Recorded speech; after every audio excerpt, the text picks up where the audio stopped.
Aaron sir கேட்கணும். Aaron sir கிட்ட கேட்கணும். ஆரன் சார் இல்லை வர வர எல்லா படத்துலையும் பார்த்தீங்கன்னா பெண்களுக்கு அதிகமாக முக்கியத்துவம் கொடுக்குறீங்க. ஹீரோயின்ஸ் 2-3 போட ஆரம்பிச்சிட்டீங்க. என்ன காரணம் முக்கியமாக அப்படி போடுறீங்க? இப்போ இந்த படம் பார்த்து நீங்கள் 2-3 ஹீரோயின்ஸ் போட்டனால தான் பெண்கள் முக்கியத்துவம் கொடுத்தவங்க கருத்து இருக்குது. படத்தில் அதிகமாகவே அந்த ஹீரோயின்ஸ் முக்கியத்துவம் வருது. தப்பு இல்லைல்ல சார், நல்ல விஷயம் தானே. நல்ல விஷயம் தான். தமிழ் பெண்களுக்காக கொடுத்துட்டு இருக்கீங்க, அதுவும் வரவேற்கத்தக்கதான். நன்றி. இன்னொன்று பரத் சார் கிட்ட ஒன்று கேட்கணும். சொல்லுங்க. இப்போ சமீபமாக பார்த்தீங்கன்னா உங்கள் கதைக்களம் சூஸ் பண்ணுறதுலாம் அழகாக இருக்குது. ஏன்னா ஒவ்வொரு படத்துலையும் இப்போ லைனாக வந்ததில் வேறு வேறு கதைக்களமாக நீங்கள் அமைச்சிட்ருக்கீங்க. ஸோ இந்த இதுக்கான காரணம் என்ன, நீங்கள் மாற்றத்துக்கான காரணம் என்ன? இல்லை சார், உங்கள் கேள்வியிலே தான் பதில் இருக்குது. அதுதான் கதைக்களம் தான் ரொம்ப புதுசாக இருந்தது. யூஸ்வலாக பண்ணால் ஓடவும் மாட்டேங்குது சார். அது ஒரு பெரிய இதாக இருக்குது. நம்ம ரெகுலரான ஒரு சினிமா, ஒரு பேட்டர்னாக ஒரு சினிமா பண்ணோன்னா அதுவும் ஓட மாட்டேங்குது. ஸோ இந்த மாதிரி புதுசாக ஆக்சுவலாக இது ஒரு ஓடிடிக்கு ஒரு சின்ன பட்ஜெட்டில் நாங்கள் ஒரு ஆந்தாலஜி ஃபிலிமாக 4 கதைகள் பண்ணலான்னு தான் ஆரம்பிச்சது. பட் படம் பண்ண அதோட நம்ம அந்த ப்ராசஸை பார்க்க நல்லா வருது அப்படின்னோடனே இது தியேட்டருக்கு ரிலீஸ் பண்ணலான்னு ப்ரொடியூசர்ஸ் முடிவு பண்ணாங்க. ஸோ எனக்கு இந்த கதையை கேட்கும்போது எனக்கு இந்த கேரக்டரும் புதுசாக இருந்தது. இந்த கதையில் இந்த துப்பாக்கியும் இந்த கேரக்டரையும் எப்படி ரிலேட் பண்ணுறாரு, இந்த ஸ்க்ரீன் பிளே திரைக்கதை ரொம்ப புதுசாக இருந்தது. ஸோ ஒரு புது முயற்சியாக இருக்கட்டுமே, மக்களுக்கும் இந்த முயற்சி புதுசாக இருக்கட்டும். ஏன்னா ஃபர்ஸ்ட் ஆஃப் பார்க்கும்போது நிறைய பேருக்கு என்னடா சொல்லிட்டு இருக்காங்கிற ஒரு சின்ன ஒரு நெருடல் வரும். 4 பேர் கதை இருக்கும், அது பாட்டுக்கு போகும். பட் செகண்ட் ஆஃப் பார்க்கும்போது தான் எனக்கு இந்த காளிதாஸில் தான் நடந்தது. ஃபர்ஸ்ட் ஆஃப் பார்த்துட்டு வெளியில் வந்தோன்னே ப்ரெஸ்ட்டை கேட்கும்போது என்ன ஜி பார்த்துட்டு சொல்கிறேன் ஜி அப்படி போயிட்டாங்க. செகண்ட் ஆஃப் பார்க்கும்போது தான் அந்த ஃபர்ஸ்ட் ஆஃப்லேருந்து என்னென்ன படம் அந்த மாதிரி தான் இந்த படமும். ஸோ இந்த படம் அந்த அடிப்படையில் பார்க்கும்போது எனக்கு கதையாக ரொம்ப புதுசாக இருந்தது. பர் சார் கோ ப்ரொடியூசர் சொன்னார் இந்த மாதிரி ஏ சர்டிஃபிகேட் யூ சர்டிஃபிகேட்லாம் பாகுபாடு பார்க்குறாங்க அப்படின்னு. உண்மையிலேயே அப்படி பாகுபாடு பார்க்குறாங்களா? உங்களோட கருத்து என்ன? இந்த படத்தோட சப்ஜெக்ட் உங்களுக்கே தெரியும் சார். அது சென்சார் போர்ட்டில் யார் பார்க்குறாங்கிற ஒவ்வொரு மைண்ட் செட்டை பொறுத்து இருக்குது சார். இப்போ இந்த கதையில் பார்த்தீங்கன்னா பிளட் ஷெட் கிடையாது. எனக்கு நான் நேபாளின்னு ஒரு படம் பண்ணேன். அந்த படத்தில் பார்க்கும்போது நிறையா பிளட் ஷெட் இருக்கும், உங்களுக்கு ஆக்ஷன் நிறையா இருக்கும். அதே மாதிரி கொஞ்சம் சில சென்சுவலான சீன்ஸ் இருக்கும், பல்கரான சில சீன்ஸ்லாம் இருக்கும். அதெல்லாம் ரிமூவ் பண்ணுன்னு சொல்லி ரிமூவ் பண்ணியே திருப்பி ஏ சர்டிஃபிகேட் தான் கொடுத்தாங்க. ஸோ இப்போ இருக்கிற சென்சார் போர்டு அப்போயே அப்படி தான் ஸ்ட்ரிக்டாக இருந்தாங்க. ஸோ இப்போவும் கொஞ்சம் ஸ்ட்ரிக்டாக தான் இருக்காங்க. பட் இந்த படம் பார்த்திங்கன்னா கொஞ்சம் சோஷியல் மெசேஜ் நிறையா இருக்கும், கொஞ்சம் சில கருத்துக்களை கொஞ்சம் நிறையா உள்ளடக்கி வச்சுருப்பார் டைரக்டர். ஸோ பட் என்னை பொறுத்த வரைக்கும் நான் யூஏ தான் எதிர்பார்த்தேன் ஆக்சுவலாக. அப்படி ஒன்றும் பெருசாக ஏ சர்டிஃபிகேட்டுக்கான ஒரு கண்டென்ட் மாதிரி இது தெரியல. பட் அஃப்கோர்ஸ் சென்சார் போர்டோட அந்த மைண்ட் செட்டை பொறுத்து தான் இருக்குது சார். இப்போது டைரக்டர் சார், அதாவது மாநகரம் படத்துக்கு பிறகு ஒரு நீட்ஃபுல்லான ஹைப்பர் லிங்க் படமாக இந்த படத்தை நாங்கள் பார்க்குறோம். ஆனந்த ஒரு தயாரிப்பாளராக கிடைச்சதில் எங்களுக்கு பெரிய சந்தோஷம். சந்தோஷமாக இருக்குது சார். ஃபஸ்ட்டு ரிவ்யூ நீங்கள் தான் இப்போ கொடுத்துருங்க. ஏன்னா எங்கள் படத்தை நாங்களே உட்காந்து முன்மொழிஞ்சிட்டு இருக்கோம் மேடையில். நான் தான் சொன்னேன் நிறுத்துங்க, அவங்க பார்த்துட்டு கேட்கட்டும், கேள்வி கேட்டால் தான் ஏதோ ஒன்று சொல்லுவாங்கன்னு. ரொம்ப சந்தோஷம் சார். சரி, எங்ககிட்ட இருந்து ஒரு நல்ல தயாரிப்பாளர் வந்திருக்கிறதுல எங்களுக்கு ரொம்ப சந்தோஷம். அப்புறம் டைரக்டர்கிட்ட ஒரு கேள்வி. இந்த படத்தில் ஒரு துப்பாக்கி பல கதைகளில் ட்ராவல் ஆகுது. எல்லா கதைகளுக்குமான தீர்வையுமே அந்த துப்பாக்கி தான் தருது. இது வன்முறையை முன்வைக்கிறது மாதிரி ஆகாதான்? நிச்சயமாக நீ கேள்வியில் நியாயம் இருக்குது. அதுக்கு தான் நான் செகண்ட் பார்ட்டுக்கு ஒரு லீடு வச்சுருக்கேன். ஸோ அந்த செகண்ட் பார்ட்டில் கண்டிப்பாக அதை நீங்கள் துப்பாக்கி தீர்வாக இருக்காது அப்படிங்கிறத நம்புகிற மாதிரி ஒரு கதை பண்ணுவேன் கண்டிப்பாக. பரத் சார், சார் முன்னாடியெல்லாம் உங்களை காண்டாக்ட் பண்ணோன்னா ஒரு கதாசிரியர் கதை சொல்லணும், ப்ரொடியூசர் கதை சொல்லி டேரக்டர் கதை சொல்லும்போது எனக்கு ஃபுல் ஃபிச்சாக என் ஸ்டோரியில் நான் மட்டும்தான் இருக்குன்னு சொல்லிட்டு ஒரு விஷயம் போயிட்டு இருந்தது. ஆனால் இப்போ நீங்கள் கதை கலகம் டோட்டலாக மாற்றிட்டீங்க. இப்போ 4 ஸ்டோரியில் நீங்கள் ஒரு சின்ன பார்ட் தான் பண்ணியிருக்கீங்க. இது எப்படி இருக்குது? ஏன்னா இதே மாதிரி ட்ராவல் பண்ணுவீங்களா, இல்லை திருப்பி ஃபுல் ஃபிச்சாக தான் பண்ண போகிறேன்னு சொல்லிட்டு ஒரு விஷயம் நடக்க போதா? இல்லையே சார், அப்படிலாம் கிடையவே கிடையாது சார். அப்படின்னா நான் ஒரு வெயில் பண்ணியிருக்க மாட்டேன், ஒரு கடுகு பண்ணியிருக்க மாட்டேன். ராஜகுமாரன் சார் என் கூட நடித்தார், வெயில் பண்ணியிருக்க மாட்டேன். இல்லைனா ஒரு அழகாக இருக்கிற பயமாக இருக்கிறது ஒரு படம் அருண் குமாராக இருந்த டைமில் நான் அவர் கூட பண்ணேன். ஸோ எனக்கு என்னை பொறுத்த வரைக்கும் ஒரு கதையில் நம்மளுக்கு என்ன இருக்குது, அதே மாதிரி இந்த கதையை என்னோடய போர்ஷனுக்கு நான் ஹீரோ சார். சின்ன பாட்டு கிடையவே கிடையாது. நீங்கள் இதை ஒரு பொதுப்படையாக பாருங்களேன். படமாக பார்க்கும்போது என்னோட போர்ஷனுக்கு நான் ஹீரோ. ஒவ்வொரு போர்ஷனுக்கும் அவங்க ஒரு முக்கியத்துவமான ஒரு கதாபாத்திரமாக பாருங்கன்னு தான் சொல்கிறேன். அதான் இது ரெகுலரான ஒரு ஹீரோ ஹீரோயின், ஒரு காமெடியன், ஒரு 4 ஃபைட்டு அந்த மாதிரி பார்க்கணும்னு நினைக்கிறவங்களுக்கு இந்த படம் பிடிக்காது. ஒரு கண்டென்ட் பேஸ்டாக பார்க்கணும், 2 மணி நேரம் நம்மளுக்கு ஒரு திரைக்கதை இன்ட்ரெஸ்டிங்கான ஒரு ஃபிலிம் பார்க்கணுன்னா பார்க்கலாம். ஸோ அந்த அடிப்படையில் தான் நான் எப்போவுமே அப்படி தான் பண்ணிகிட்டு இருக்கேன் சார். என்னோட பேட்டர்ன் ஆஃப் ஃபிலிம்ஸ் அப்படி தான் இருந்திருக்கு. ஒரு சில படங்கள் ஆமாம் ஹீரோயிசம் ஃபிலிம்ஸ் பண்ணி ஆகணும் சார், கமர்ஷியலுக்கு நம்ம பண்ணி தான் ஆகணும். ஸோ அப்படி தான் நான் அதை பார்க்குறேன். நான் கரெக்ட் சார். இது ஸ்டார்டிங் ஓப்பனிங்ல ஒரு இன்சிடென்ட் சொல்லியிருப்பீங்களே, அது ஆக்சுவலாக ஒரிஜினல் நடந்தது தானே? ஆனால் அது கேஸ் இதுவாயிருக்கு. ஆனால் நீங்கள் சொல்கிறது வந்து சினிமாட்டிக்காக நீங்கள் அந்த புல்லட் மட்டும் வெளியில் வந்துருச்சு அப்படின்றத மட்டும் நீங்கள் எடுத்திருக்கீங்கல்ல, அதை மையப்படுத்தி தானே எடுத்திருக்கீங்க? ஆமாம், அதை மையப்படுத்தி தான் எடுத்திருக்கேன். அதில் ரைஃபிள் இருக்கும். இதில் வந்து கதைக்காக நான் என்ன பண்ணேன், 9mm பிஸ்டலாக மாற்றிக்கிட்டேன். சரி, அஞ்சலி நாயர் கூட ஒரு கேரக்டர் ரெடி பண்ணியிருக்கீங்களா? அது அவங்ககிட்ட சொல்லும்போது அவங்க என்ன இது காமிச்சு, உங்ககிட்ட ரியாக்ஷன் ஏதாவது இருந்தது அவங்க பேசும்போதே? ஏன்னா கதை அவ்வளோ போல்டாக இருக்கும் அதில். ஏன்னா அவங்க ஒரு ஹஸ்பண்டை தாண்டி இன்னொருத்தவங்க நம்மளை யூஸ் பண்ணுறாங்கன்றது தெரிய வரும்போது ரொம்ப இதுவாக இருக்கும்ல. ஸோ அது அவங்க எப்படி எடுத்துக்கிட்டாங்க நீங்கள் சொல்லும் போது கதையை? உடனே ஒத்துக்கிட்டாங்க கதை சொன்ன உடனே. இதுக்கு முன்னாடி ஒரு 2-3 ஆர்டிஸ்ட் சொன்னேன், அவங்க வந்து கொஞ்சம் பயந்துட்டாங்க, இது வேறு மாதிரி ஏதாவது வந்துடுமோ அப்படின்னு பயந்துட்டாங்க. அப்புறம் அஞ்சலிக்கிட்ட சொல்லும்போது பார்த்திங்கன்னா நான் வந்து வாட்ஸ்அப்பில் தான் சொன்னேன், வீடியோ காலில் தான் சொன்னேன். கதை கேட்டோன்னா கிளைமேக்ஸ் கேட்டோன்னா ஒத்துக்கிட்டாங்க, நான் பண்ணுறேன்னு சொன்னாங்க. அஞ்சலி மேடம், நீங்கள் நெடுநல் வாடகை வந்து அவ்வளோ ஹோம்லியாக நடிச்சிங்க. இது வந்து கதை சொல்ல வேண்டாம், அதிகமாக வன்முறை எடுத்தது நீங்கள் தான். இந்த இதை எப்படி பார்க்குறீங்க? சி ஆஸ் அன் ஆக்டர் நமக்கு புதுசாக ரோல் பண்ண நிறைய ஆசை இருக்கும். நானே இந்த இண்டஸ்ட்ரி வரும்போது நான் பார்க்குறது சேம் ஸ்டோரி சேம் ஸ்கிரிப்ட் பண்ணுற மாதிரி எனக்கு தோணிடுச்சு. ஸோ சார் இந்த கதை சொல்லும்போது அஃப்கோர்ஸ் என் மனசில் எனக்கு தோணுச்சு ஆடியன்ஸ் எப்படி பார்ப்பாங்க. பிகாஸ் ஆடியன்ஸ்க்கு நான் இது வரைக்கும் பண்ணுற படம் தே ஹேவ் அன் இமேஜ். அது பாசிட்டிவாக எடுத்துக்கலாம், நெகட்டிவாக எடுத்துக்கலாம். பட் நான் ஆஸ் அன் ஆக்டர் எனக்கு அந்த ஸ்டோரி கன்வின்சிங்காக தோணிடுச்சு. அதுவும் தாண்டி டிரெக்டர்கிட்ட I had trust like he will take it properly. So and I think actually நீங்கள் தான் என்கிட்ட சொல்லணும் உங்களுக்கு எப்படி பிடிச்சிருக்கா? தேங்க்யூ. டேரக்டர் சார், படத்தில் வந்து ஒரு பார்ட் வந்து ஜாதி சம்மந்தமாக ஒரு விஷயம் வச்சுருக்கீங்க.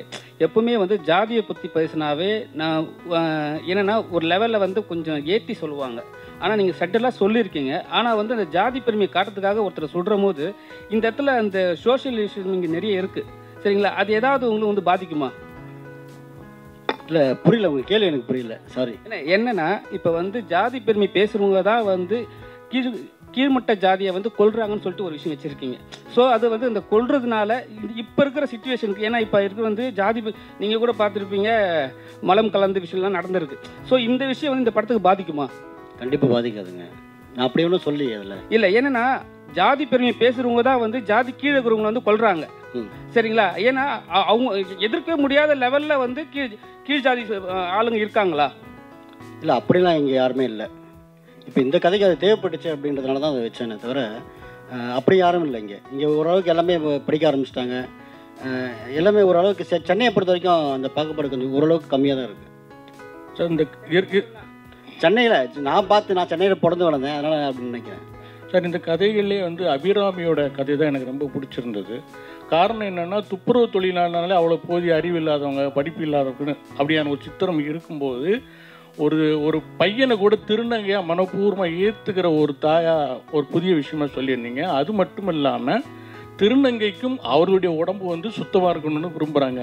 குடும்பம் சொன்னால் அவங்களுக்குமே கர்ப்பம் இருக்குது அப்படிங்கிற ரீதியில் ரொம்ப புதிய விஷயம் சொல்லியிருக்கீங்க. இந்த நபர்களை நீங்கள் யாராவது சந்திச்சிருக்கீங்களா, இல்லை முழுக்க இது உங்களுடைய கற்பனையா? இல்லை, இல்லை, கற்பனையாக இருக்குது. நம்ம படிக்கிறோம் இல்லைங்களா? ஸோ இதை சார்ந்த சில புத்தகங்கள் படிக்கும்போது அதன் வர தாக்கம் தான் எனக்கு.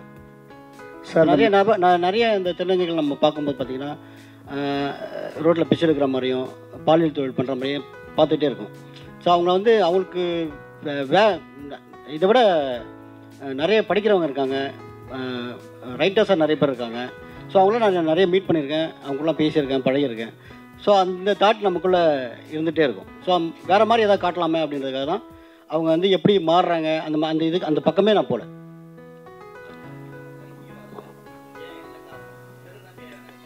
இல்லை, நாங்கள் இன்வைட் பண்ணியிருக்கோம். அந்த லாஸ்ட் டைமாக இன்வைட் பண்ணோம், இப்போ இன்வைட் பண்ணோம். கொஞ்சம் பிஸியாக இருக்காங்க. அவங்க வந்து மிஸ் யூனிவர்ஸ் வந்து 2nd ப்ளேஸ் வின் பண்ணியிருக்காங்க. ஸோ அதனால் வந்து நிறைய அவங்களுக்கு வந்து ஆட் ஃபிலிம்ஸும் நிறைய வருதுன்னு நினைக்கிறேன். அதனால் அவங்க மாடலாக இருக்காங்க. அவங்க சார் 4 கதைகளையும் ஒன்றோட ஒன்று இணைச்சிருக்கீங்க. அதே சமயத்தில் ஒவ்வொரு கதைக்கும் ஒரு முடிவு வச்சுருக்கீங்க. இந்த கதை வந்து கரெக்டாக சுவாரஸ்யமாக இருக்குமா அப்படின்னு எந்த நொடியில் நீங்கள் நினச்சிங்க? சார், ஒவ்வொரு கதையும் வந்து பண்ணும்போது பார்த்தீங்கன்னா சுவாரஸ்யமாக முதல்ல எனக்கு இருக்கணும். அந்த முடிவுக்கு நாம் ஒரு கதை பண்ணும்போது இது சுவாரஸ்யமாக எனக்கு இருந்தால் தான் நான் அந்த கதையை வந்து மற்றவங்களுக்கு சொல்லவே ஆரம்பிப்பேன். நான் எழுத மாட்டேன். முதல்ல வந்து எனக்குள்ளே ஒரு மைண்டுக்குள்ளே ஒரு கதையை வந்து வடிவமைச்சிருவேன். அப்புறம் கேரக்டரை வடிவமைச்சிருவேன்.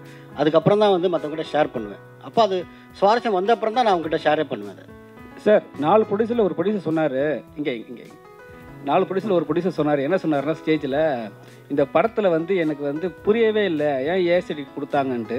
நீங்கள் கதை சொல்லும் போது கண்டிப்பாக இந்த கண்டென்ட்லாம் சொல்லியிருப்பீங்க. அவர் ஏற்கனவே 7G எடுத்த டேரக்டர் அண்ட் ப்ரொடியூசரு, சரிங்களா? அவருக்கே புரியலன்னா மற்றவங்களுக்கு எப்படி புரியும்? ஒரு நிமிஷம்.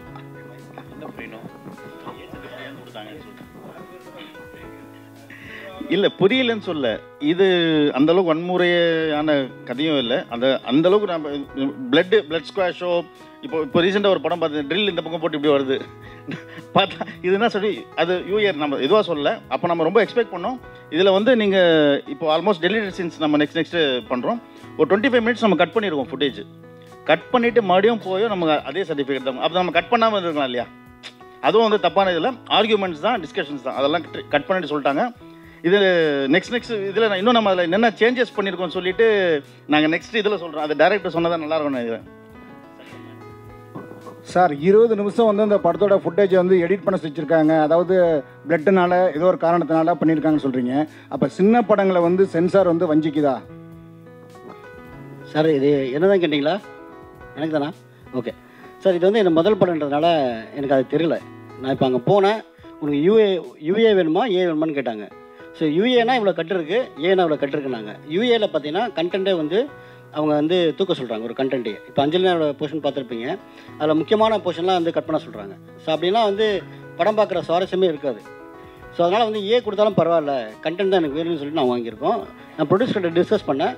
அவர் என்ன சொன்னார், ஸ்ட்ராங்காக சொன்னார், நீங்கள் வாங்க பரவாயில்ல பார்த்துக்கலாம் அப்படின்னு சொல்லிட்டார். பரத் சார்,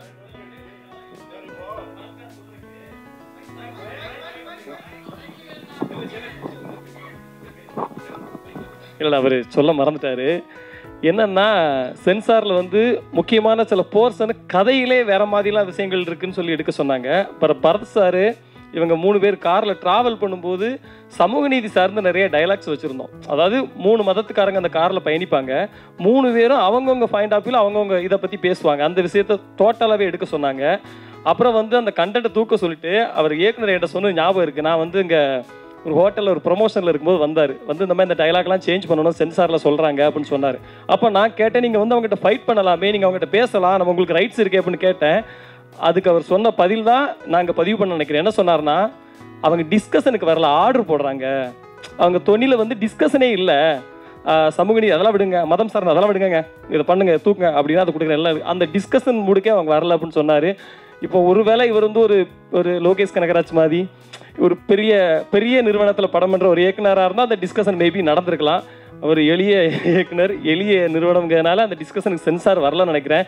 நான் என்ன சொல்கிறேன்னா, அதாவது டிஸ்கஷனுக்கு 2 பேரும் பேசணும். ஒருத்தங்க பேசி ஒருத்தங்க கேட்குறது டிஸ்கஷனாக இருக்காது. அது சென்சாரில் நடக்கு, அது மாறணுங்கிறது இந்த இடத்துல என்னுடைய தாழ்மையான வேண்டுகோள். நன்றி. பரத் சார்,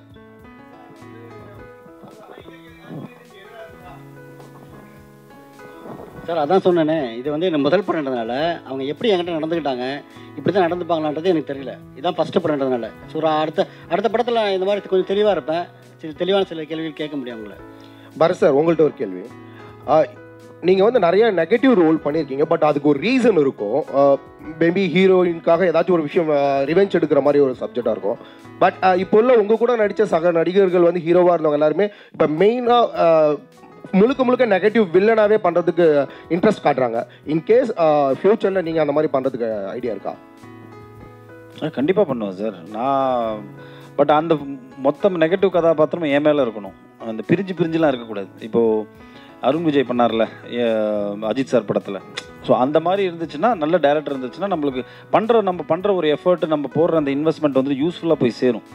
இல்லைனா சும்மா ஏனோ தானோன்னு பண்ணுறது வேஸ்ட். கண்டிப்பாக பண்ணுவேன் சார். ஏன்னா இன்ஃபேக்ட் ஏதோ ஒரு இன்டர்வியூவில் கூட ஒரு விஜய் சேதுபதி கூட சொல்லியிருப்பார், நெகட்டிவாக பண்ணுறது தான் இன்னும் ஆக்சுவலாக மீட்டர் அதிகம், இன்னும் நிறையா பெர்ஃபார்ம் பண்ணலாம், இன்னும் எக்ஸ்ட்ராவாக வந்து நம்மளால் வந்துட்டு ஒரு ஸ்டெப் போய் பெர்ஃபார்ம் பண்ண முடியும். ஸோ கண்டிப்பாக நான் பண்ணுவேன்.